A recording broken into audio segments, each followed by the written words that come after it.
आइए समझते हैं जियोमॉर्फोलॉजी क्या है। ठीक है, और सबसे पहले देख लेते हैं क्या लिखा गया है इसके बारे में।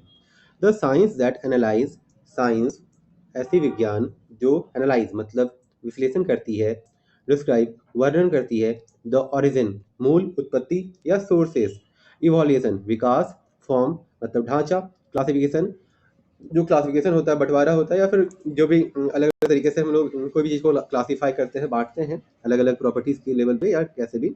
एंड स्पाशियल डिस्ट्रीब्यूशन, इसका मतलब होता है स्थानीय वितरण। ठीक है, अलग अलग चीज़ का कैसे कैसे वितरण है, कहीं लैंड फॉर्म जैसे कहीं रिवर है, कहीं माउंटेन है, कहीं ग्लेशियर है, कहीं कुछ है, कहीं सी है, कहीं लैंड है, कहीं ओशियन है। ठीक है, उसे ऑफ लैंड फॉर्म मतलब यही है।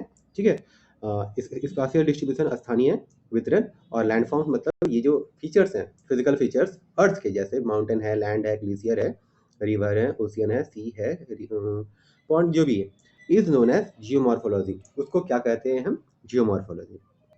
अब इसके बाद एक वर्ड आएगा जियोलॉजी। ठीक है, तो सबसे पहले समझिए कि जियोलॉजी क्या है, जियोलॉजी क्या है। ठीक है, फिर जियोलॉजिस्ट कौन है, जियोलॉजिस्ट जियोलॉजिस्ट कौन है।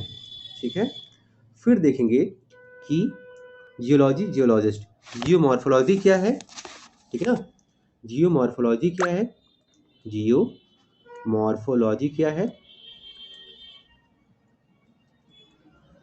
जियोमॉर्फोलॉजी क्या है, और जियोमॉर्फोलॉजिस्ट क्या है, कौन है। जियोमॉर्फोलॉजिस्ट लॉजिस्ट कौन है। ठीक है, चलिए समझते हैं। सबसे पहले जियोलॉजिस्ट, जियोलॉजी क्या है। जियोलॉजी का मतलब होता है भू विज्ञान। ठीक है, और इसके जो स्टडी करने वाले हैं और इसकी जो साइंटिस्ट हैं उन्हें हम बोलते हैं जियोलॉजिस्ट। ठीक है, तो जियोलॉजी का मतलब भू विज्ञान और जियोलॉजिस्ट का मतलब भू वैज्ञानिक या उसकी पढ़ाई करने वाले।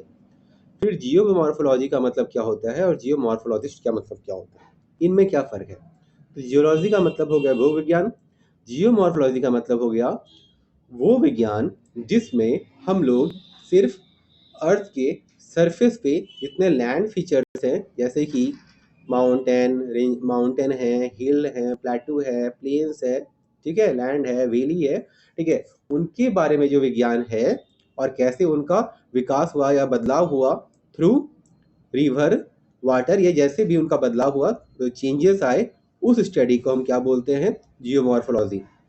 दोनों में फर्क समझ में आया।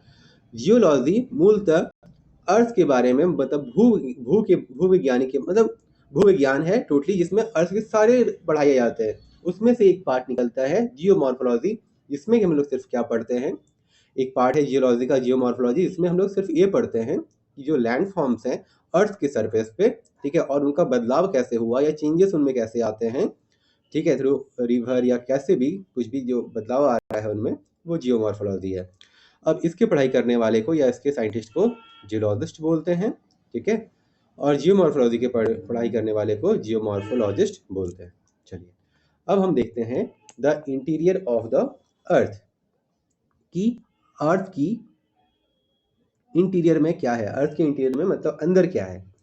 The interior of the earth and its constitution has always been a matter of great controversy among the geologists and geomorphologists। कहा जा रहा है कि धरती के अंदर क्या है, ये एक बहुत ही बड़ा कंट्रोवर्सी है, बहुत बड़ा सवाल है। ठीक है, जिसके बारे में हमेशा क्या होती है, सॉरी और सॉरी कॉन्स्टिट्यूएंट्स, कैसे ये बना है, मतलब अर्थ के अंदर जो भीतरी भाग है या भीतरी पार्ट है वो किस चीज़ से बना है, वो एक बहुत बड़ा मैटर ऑफ ग्रेट कंट्रोवर्सी होता है अमॉन्ग द किन के बीच में, जियोलॉजिस्ट के बीच में और जियोमॉर्फोलॉजिस्ट के बीच में, मतलब एक भूविज्ञानिक और एक क्या है, वैसे वैज्ञानिक जो अर्थ के सरफेस के बारे में सिर्फ पढ़ाई करते हैं, ठीक है, या रिसर्च करते हैं। अब देखिए आगे क्या लिखा हुआ है। In the absence of direct evidence, क्योंकि हमारे पास डायरेक्ट एविडेंस नहीं है, हमें पूरी तरीके से सामने फिजिकली पता नहीं है, डायरेक्ट एविडेंस नहीं है हमारे पास। The interior of earth was estimated with the help of change in temperature. तो हम कैसे पता लगाते हैं, कैसे एक अनुमान लगाते हैं, एस्टिमेट मतलब अनुमान लगाना, with the help of change in temperature, temperature के बदलाव से, प्रेशर दबाव के बदलाव से, डेंसिटी घनत्व के बदलाव से, और डेप्थ और गहराई के बदलाव से। जैसे धरती के अंदर जो अर्थक्वेक आता है उसमें जो हम लोग वेव्स या जैसे भी यूज़ करते हैं वो पता लगाने के लिए, ठीक है। उसी में से एक तरीका है, जब अर्थक्वेक का वेव चलता है तो हम पता लगाते हैं कि वो कोल्डर एरिया में कैसे ट्रांसफ़र कर रहे होंगे, कैसे पता कर रहे होंगे, मतलब कैसे मूव कर रहे होंगे, ठीक है। क्योंकि हम वेव की प्रॉपर्टी या उसकी जो बहाव है उसके बारे में जानते हैं और हॉटर एरियाज़ है उनके बारे में जानते हैं। तो वो तरीका होता है टेम्परेचर से पता लगाना, सॉरी वो हाँ, टेम्परेचर कह सकते हैं क्योंकि कोल्ड और हॉटनेस से पता चलता है, ठीक है। वेव मतलब लैंड के वेव लैंड से, ठीक है। प्रेशर से भी, दबाव से भी पता चलता है, डेंसिटी से भी पता चलता है और डेप्थ से भी, गहराई से भी पता चलता है ना। चलिए अब क्या है, अर्थक्वेक देखिए आ गया ना। अर्थक्वेक, अर्थक्वेक वेव्स, अर्थक्वेक के वेव्स, ठीक है, जो वेव हैं and the interior of the earth, और जो धरती के अंदर जो इंटीरियर पार्ट्स हैं। The behavior of the earthquake waves in the different layers of the earth provide the most authentic evidence about the composition and structure of the earth। क्या कहा जा रहा है, बिहेवियर यानी कि व्यवहार ऑफ द अर्थक्वेक, जो अर्थक्वेक का व्यवहार होता है, अर्थक्वेक वेव्स का, उनका जो वेव आता है, जो तरंग चलती है, इन द डिफरेंट लेयर, अलग अलग लेयर्स में, ठीक है, ऑफ अर्थ। कैसे, जैसे कि एक क्रस्ट होगा उसमें वेव कैसे ट्रेवल कर रही होगी, ठीक है, या ट्रांसमिट कर रही होगी। फिर अपर मेंटल है, फिर लोअर मेंटल है, ठीक है। तो उसमें जो वेव का मूवमेंट होता है वो प्रोवाइड कराता है, वो हमें प्रदान करता है द मोस्ट ऑथेंटिक, सबसे विश्वसनीय, विश्वास के लायक एविडेंस, एविडेंस मतलब प्रूफ, ठीक है, हमें मिलता है अबाउट द कॉम्पोजिशन, अबाउट मतलब के बारे में, किसके बारे में, composition and structure of the earth. Composition मतलब किससे बना है और स्ट्रक्चर मतलब उसका ढांचा कैसा है ऑफ द अर्थ का, ठीक है। इतना समझ में आया। The different types of waves, अलग अलग जो तरंग होती हैं, generated during the occurrence, generate जो पैदा होती हैं, ड्यूरिंग के वक्त, अकरेंस ऑफ एन अर्थक्वेक, जब अर्थक्वेक आता है उस वक्त जो अलग अलग वेव निकलते हैं उससे, are generally divided into three broad categories. Are generally वो आमतौर पे डिवाइडेड मतलब बटे हुए हैं इन थ्री ब्रॉड कैटेगरीज। कौन कौन से ब्रॉड कैटेगरीज हैं वो, एक प्राइमरी वेव्स है, एक सेकेंडरी वेव्स है, और तीसरा क्या है, सरफेस वेव्स। इसके बारे में अब आगे पढ़ने वाले हैं कि प्राइमरी वेव्स क्या है, सेकेंडरी वेव्स क्या है और सरफेस वेव्स क्या है, ठीक है। फिर क्या लिखा हुआ है, the behaviour of different types of earthquake, जो बिहेवियर है अलग अलग different types of earthquake wave का, इन द डिफरेंट मीडियम, अलग अलग मीडियम में, जैसे कि सॉलिड, लिक्विड और gas, has been described as अंदर, ठीक है।